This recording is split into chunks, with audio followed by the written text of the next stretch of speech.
Hola, ¿qué tal? ¿Cómo les va? Muy buenos días. Hoy programa número 13. 13 programitas ya, ¿eh? ¿Quién diría? Fernando Yuma, judo, Estudiantes de La Plata. Véanlo, realmente vale la pena. Primera parte, Fernando Yuma. Luego, los comentarios de Mica y Aníbal. Y después nos vemos. Los espero. Un artista marcial es el producto del arte marcial. Se supone que el arte marcial tiene ciertos elementos que te tienen que ayudar a mejorar, no solamente desde la técnica, te tienen que ayudar a mejorar como ser humano, como persona. De enseñar el estilo que él me estaba transmitiendo a mí en Argentina, para lo cual para mí fue un verdadero orgullo. Le pedí a Lai Handian, cuando recién lo conocí, que quería aprender con él. ¿Está? Él me dijo, yo lo enseño. Recién el día 30 me dijo, bueno, mañana vamos a hacer el disciplina. Y uno empieza a entender ahí la responsabilidad de tener que formar, ayudar, no solamente transmitir una técnica, sino que un sistema de educación, una filosofía. El artista marcial es una persona que trata constantemente de autosuperarse. Nunca hay un hasta acá.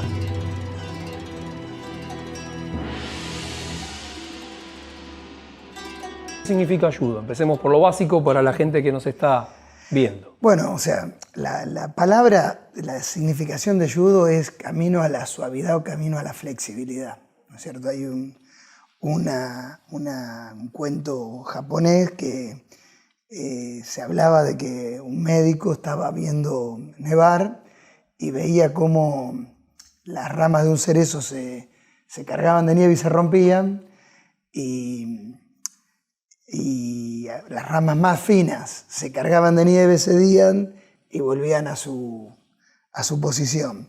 Entonces esa situación de no confrontar, de tratar de moligerar, de acomodar, lo llevaron a transmitirle en algún momento al creador del judo esa situación y bueno, cuando surge el judo, como tiene todo un proceso que en algún momento seguramente hablaremos, le ponen este nombre que se ajusta bastante a muchas de las cosas que se hacen, a las técnicas y a la actividad del judo, ¿no? Y ese concepto que vos mencionás ahí de ceder también está en muchísimas artes marciales, muchas de todos lados oriental básicamente, tienen ese concepto de suavidad y de adaptarse, claro, y de copiar quizás el manejo del otro.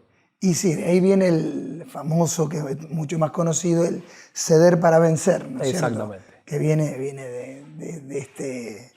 de esta moraleja, de este cuento.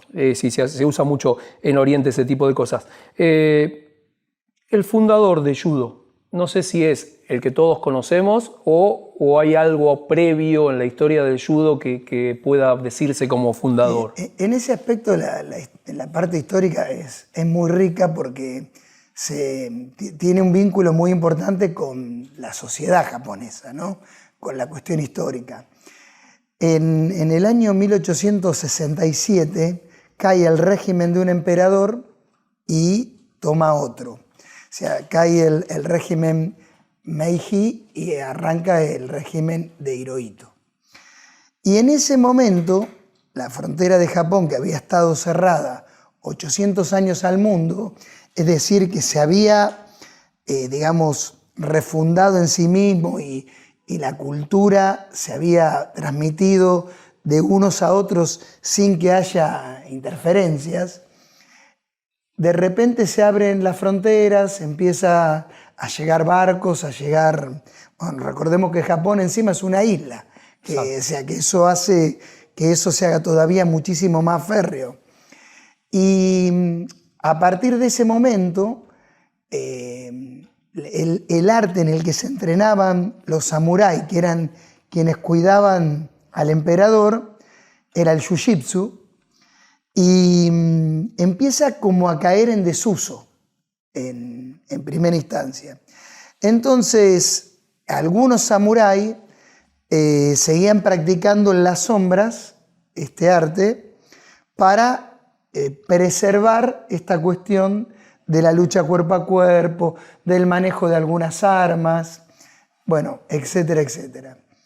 Y es así que un practicante de Jiu-Jitsu, Jigoro Kano, que había tenido 3 maestros que le habían transmitido el conocimiento.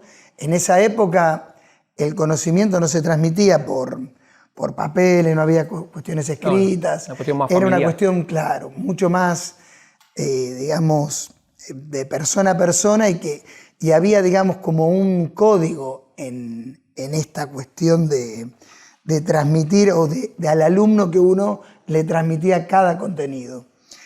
Y Jigoro Kano, que era muy jovencito, empieza a ver la manera en este proceso, que tardó varios años, esa apertura de Japón al mundo, de ver cómo podía mantener esto que les era tan característico de la lucha cuerpo a cuerpo, el manejo de algunas armas, el entrenamiento, el judo como una forma, el jiu-jitsu como una forma de vida. Y es así como en el año 1882, varios años después, crea el judo como un deporte marcial. Es decir, le da una reglamentación, depura algunas técnicas del jiu-jitsu, algunas las adapta, otras las mantiene igual, y surge el judo como un método particular.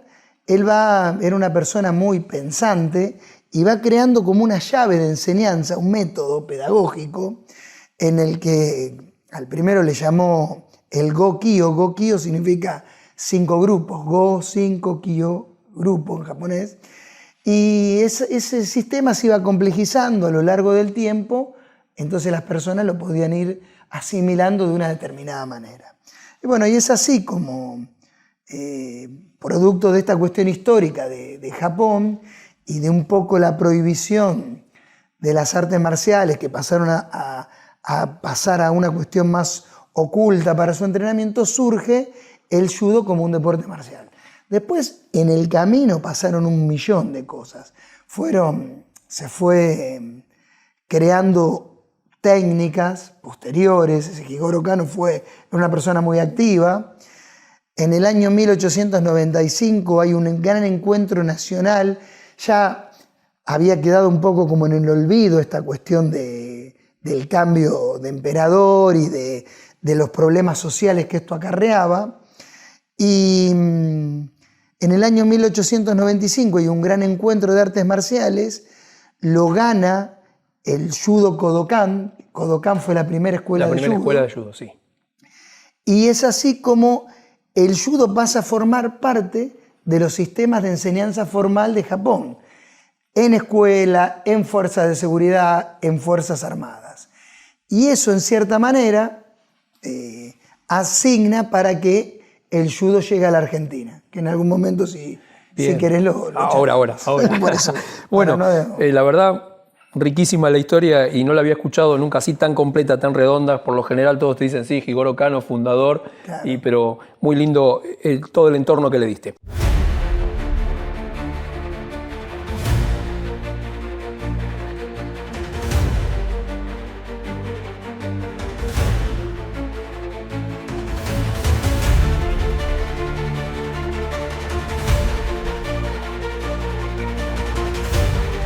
Ya que mencionamos de qué es el judo y quién fue su creador o cómo se creó, me gustaría que nos cuentes un poquito tus comienzos, ya cómo empezaste vos, con quién aprendiste, cómo vino tu camino hasta hoy.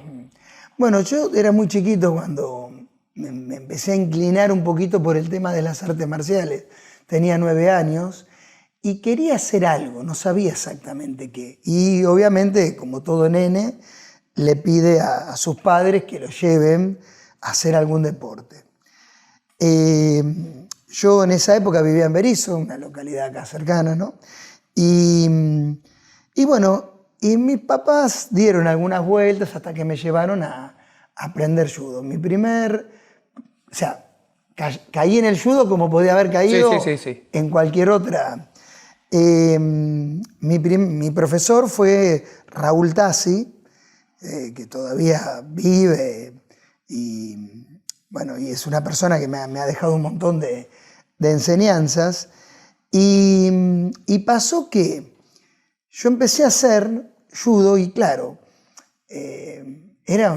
también un chico muy activo, era, no digo hiperkinético, pero sí de moverme mucho, de estar, y era muy intenso.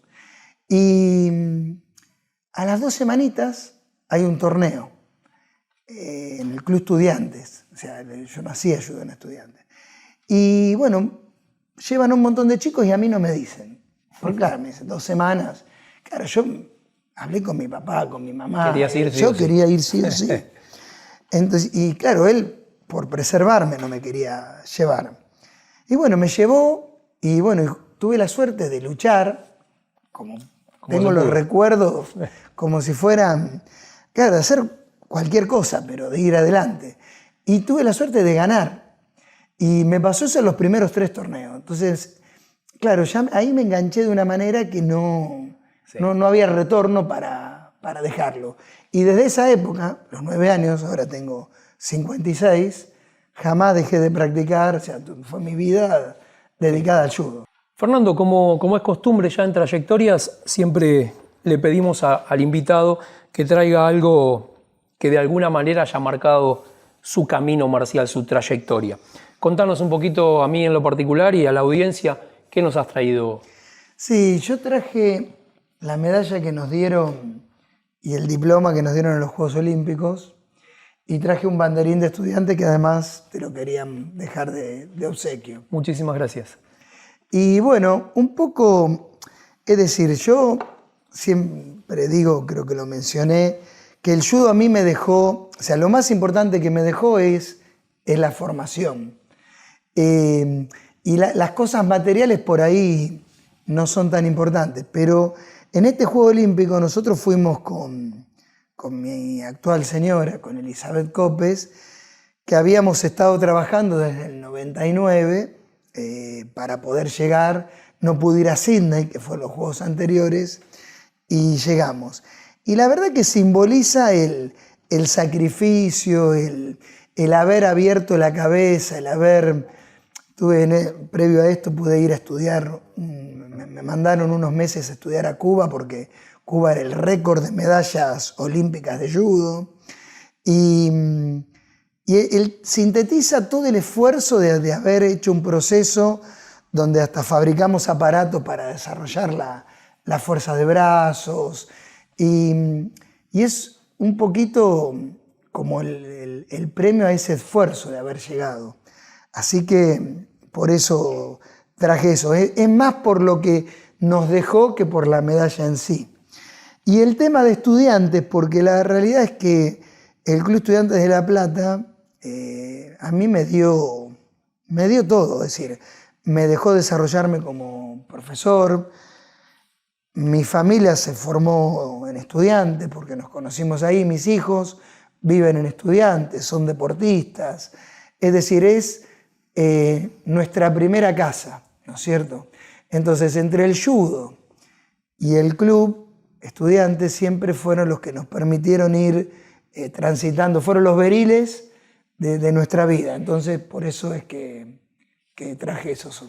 Qué lindo, qué lindo es enterarme en este caso y bueno, de la audiencia de las cosas que son importantes o lo que le da importante las personalidades de cada una de las disciplinas que han pasado por el programa. Bueno, estamos acá, vamos a hablar sobre judo. Yo soy Aníbal Ramos, pertenezco a la escuela Meihua, estoy en el sistema Pacuacham o Baguazam, estoy hace mucho tiempo. Bueno, y acá... Me llamo Micaela, hago judo desde los 10 años y ahora tengo 24 años, así que hace bastante. Soy profesora de judo y soy alumna de Fernando, que es quien protagoniza el programa, digamos. Bueno, vamos a ir de lo que yo vi del programa de Fernando. Me impactó, me gustó la forma en que presenta la historia del judo, o sea, de cómo vienen los orígenes esos del fundador del judo, que ¿cómo se llama? Jigoro Kano. Jigoro Kano. Y de cómo parte de una estructura muy tradicional que era los samuráis con el jiu-jitsu y desarrolla directamente un sistema que después lo convierte en deporte. Eso es lo que creo que es la forma en que genera eso, ¿no? Sí, es muy interesante porque Fer, digamos, cuando cuenta la historia, cuenta las dos variantes.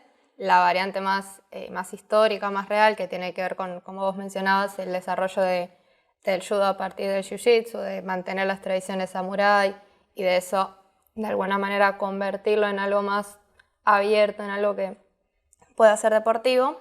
Y por el otro lado, el origen más filosófico, que es ese de las ramas, que es una historia muy linda que siempre se cuenta, digamos, sobre todo cuando los chiquitos van a rendir cinturón, es decir, se van a pasar a la graduación, siempre es algo que a ellos les queda mucho y que les gusta mucho de escuchar, porque una de las cosas que por lo menos para mí tiene de más lindo el judo, que es un deporte que es muy poco limitado, en el sentido de que lo puede hacer un nene o un adulto, una persona mayor, una persona alta, bajita, flaca, se adapta a cualquier persona, se adapta a cualquier cuerpo, es un deporte muy variado y que eso se nota desde sus orígenes, digamos. Sí, yo lo que veía era, o sea, los orígenes del judo como tales después de la occidentalización de Japón, porque como antes estaba muy cerrado, bueno, con los samuráis y toda la estructura del shogunato, digamos, viene y hace un quiebre de la mentalidad también japonesa, supongo, porque era muy cerrados ellos con esas cuestiones. Sí, en lo que tiene que ver con el origen, obviamente la apertura es completamente importante y después en lo que tiene que ver con la llegada del judo a Argentina, también el judo llega a Argentina en 1906, porque en 1905 se da una guerra que es la guerra ruso-japonesa, la que se enfrentan Rusia y Japón, en la cual Argentina le va a prestar a Japón un buque de guerra, si no me equivoco, y Japón, en agradecimiento a ese gesto de ayuda, le manda, cuando devuelve el buque, un maestro, que es el maestro Yoshio Bata, para que enseñe la disciplina en el país. Y entra recién a partir de ahí, más o menos 1906, después van a venir diversos otros maestros de Japón, y va a quedar instaurado como una disciplina, no solamente como un deporte, sino como una disciplina muy importante para lo que tiene que ver con las Fuerzas Armadas, la policía, bueno. Sí, eso yo veía la diferencia en que hacía entre lo que es el deporte en sí, que bueno, tiene muchas restricciones porque como arte marcial es heavy, es denso. Pero, y la aplicación hacia fuerzas de seguridad, o sea, fuerzas que tienen que realmente aplicar la fuerza o imponer. Sí, el judo, digamos, tiene distintas vertientes. Como vos decís, está todavía la parte que es la parte más tradicional, como tienen la mayoría de las artes marciales, que es como conservar el judo en un estado más puro, que dentro de eso existen los kata, que son formas de mostrar esas acciones de manera más pura o más cerca del origen. Claro. Después está el judo como deporte, que tiene sus otras características, digamos.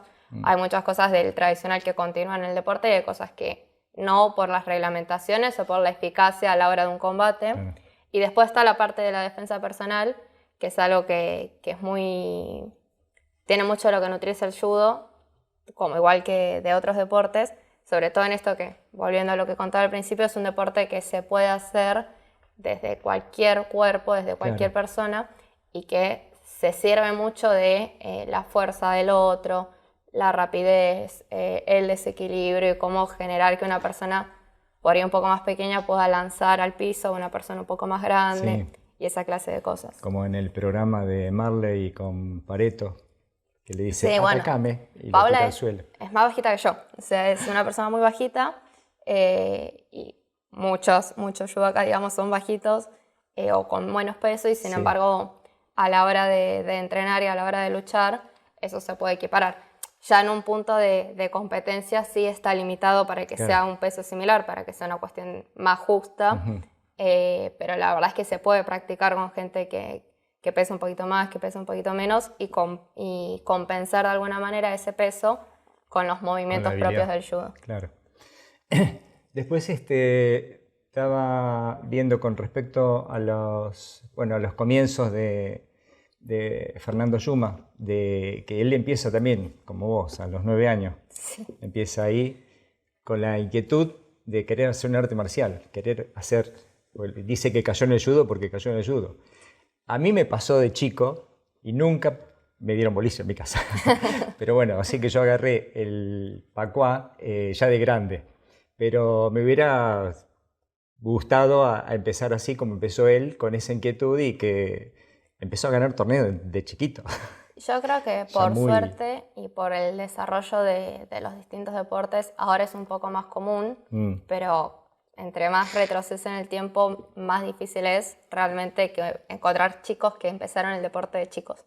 Claro. O sea, yo cuando empecé judo, empecé sin que nadie de mi familia sepa lo que era. Claro. Simplemente porque era un deporte en el que yo quería hacer un arte marcial y en el judo no hay piñas ni patadas. Claro. Entonces a mi mamá la dejó tranquila eso y dijo, bueno, vamos acá. Pero nadie sabía que era el judo. Al día de hoy yo creo que vos le preguntás a gran parte de mi familia y te dicen, bueno, es como el taekwondo, pero... Es lo que hace la nena. Sí, sí. Pero no hay mucho que se sepa, digamos, de las artes marciales. O sea, ahora por suerte cada vez más. Por programas como este, ahora en La Plata, con lo de las jornadas y los encuentros, y se va difundiendo cada vez más. Pero comparado a capaz todavía fútbol, básquet, vóley y rugby, las artes marciales totalmente. No están ahí, cuando en realidad es algo que al desarrollo de los niños les hace re bien, al carácter, a la motricidad, a un montón de cuestiones. Sí, yo veo en las artes marciales el tema de, o sea, uno no tiene edad para practicarlo y no tiene edad para terminarlo de practicar. O sea, es una cuestión de vida. No lo veo en otros deportes. Bueno, quizás sí, pero internamente a lo mejor, no sé, un futbolista jugará al fútbol en su casa, pero en el arte marcial se sigue hasta que se muere, porque puede continuar. Y el tema es que cuando al principio es como que uno aprende la coreografía del arte marcial y después va encontrándole sentido a esos movimientos con acompañamiento de los maestros y todo, y termina después adquiriendo, o sea, introduciendo ese arte y generando la parte ya filosófica o sea, internaliza tanto que es como decía un maestro, dice, uno tiene que aprender el arte, todo, practicarlo, olvidarse y después hacerlo, que es más o menos la esencia de estas disciplinas. Sí, totalmente. Y que como filosofía de vida, bueno, es fundamental, es espectacular, o sea, es una cosa que sanatiza el cuerpo, digamos, y el alma. Sí, nosotros en nuestro hoyo, digamos, ahí en Estudiantes, tenemos el turno de los chiquitos, que ahora el más chiquito tiene 4, es un piojito, y de los que están entrenando ahora, el más grande debe tener, bueno, casi 60 años. Claro. Y estamos todos entrenando al mismo tiempo y los más chiquitos los miran a los más grandes y los más grandes también ayudan mucho a los más chiquitos. ¿Todo en conjunto hacen o...? Hacemos en 2 áreas separadas, los chiquitos empiezan antes y terminan antes, pero hay unos 40 minutos en el medio que están al mismo tiempo. Mira. En 2 áreas separadas, pero al mismo tiempo. Que bueno, yo soy la profe de los más chiquitos y muchas veces les pido a los que son un poco más grandes que vengan, que luchen con los chiquitos y eso para los nenes siempre es una motivación, sobre todo cuando los tiran, porque además el judo como tiene esto, ¿no? O sea, que vos realmente puedas hacer una técnica y tirarlo, si el otro te da una mano, obviamente un nene chiquitito. Sí. Y eso con los nenes siempre es hermoso de ver porque ves cómo realmente el judo les ayuda a ir construyendo autoestima, ir construyendo sus valores y su amor propio y también todo lo que tiene que ver con la disciplina, las jerarquías. Lo que tienen en común la mayoría de las artes marciales. La confianza, digamos. la autoconfianza en hacer, sí. Sí. No. Y después, bueno, trajo los regalos que le había en el video. Bueno, el banderín para Diego, eso ya fue una cuestión. Y la medalla. La medalla es la que ganó Pareto, ¿es esa? No, la medalla es una medalla que ellos consiguieron con Eli, que es su señora y es también la profesora del club, digamos. Porque ellos van a los Juegos Olímpicos en 2004 claro. en Atenas ahí logra un 9º puesto Eli, si no me equivoco, pero para llegar a un juego olímpico implica un montón de preparación y un montón de torneos en los cuales se cultivan diferentes medallas.